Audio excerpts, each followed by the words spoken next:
Bonjour chers compatriotes, il est 14h30, mercredi 7 janvier 2026. Je viens donc réagir à propos de ce qui se passe sur la toile. La sortie médiatique du ministre Moïse Nzandi, je crois que je n'ai pas massacré son nom, qui quand même, à mon avis, est un acte d'indiscipline, est un acte de sabotage.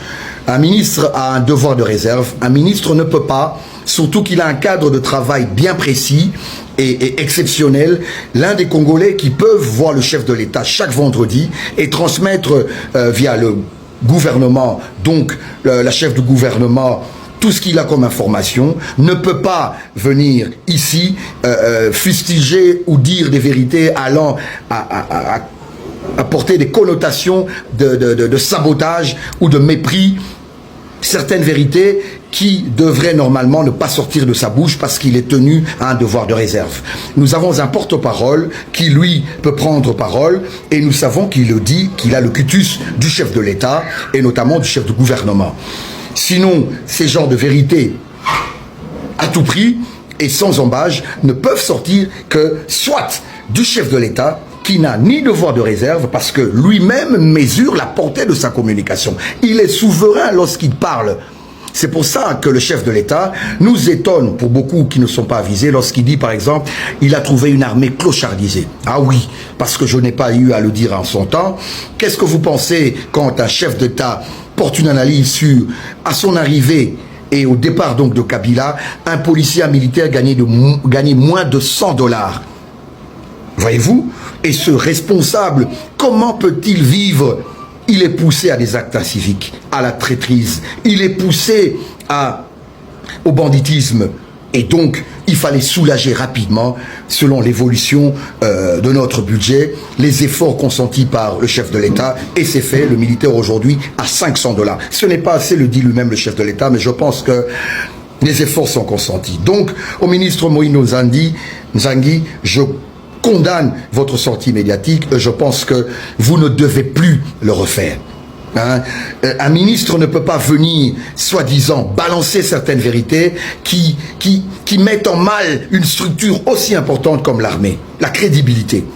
Je disais, la deuxième personne, c'est aux hommes lambda, comme nous, sans devoir de réserve, sans mandat du chef de l'État, ministre, DG et autres, PCA et dans une autre structure. Nous sommes des gens qui pouvons apporter, parce que nous n'avons pas toujours des canons à pouvoir alerter, donc via les médias, nous disons des vérités peut-être crues qui doivent arriver directement au sommet, donc j'ai cité ici à son Excellence Monsieur le Président de la République, au service de sécurité, qui doivent s'en saisir, mais pas vous, Monsieur Moïse Nzandi.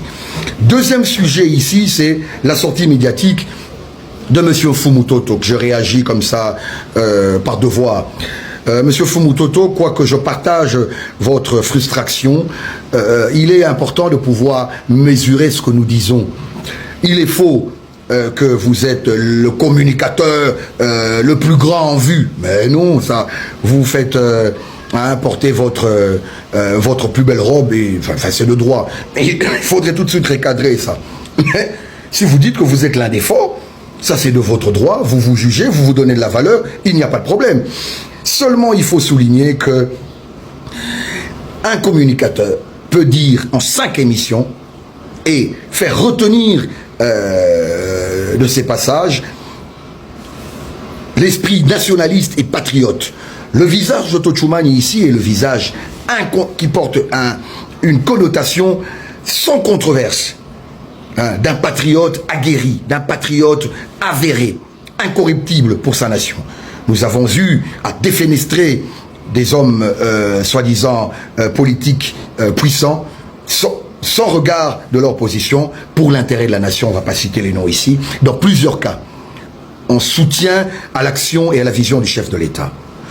Donc, il ne faudrait pas que nous ayons des ailes au-delà de tout ce que nous faisons, des ailes inappropriées, donner des ultimatums au chef de l'État. Non, ça je crois que c'est mal placé et je voudrais vous recadrer un peu dans ce sens-là, revendiquer c'est un droit parce que nous sommes politiques.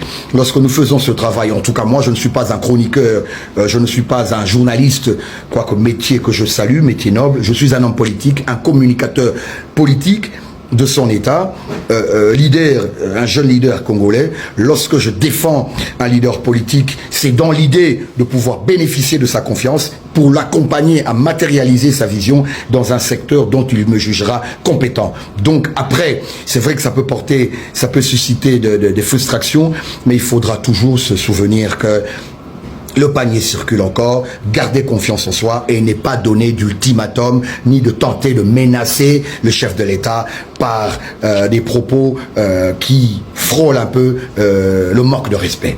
Voilà, c'était ma contribution en tant que patriote. Tochumani Kisombe, je vous salue. Merci.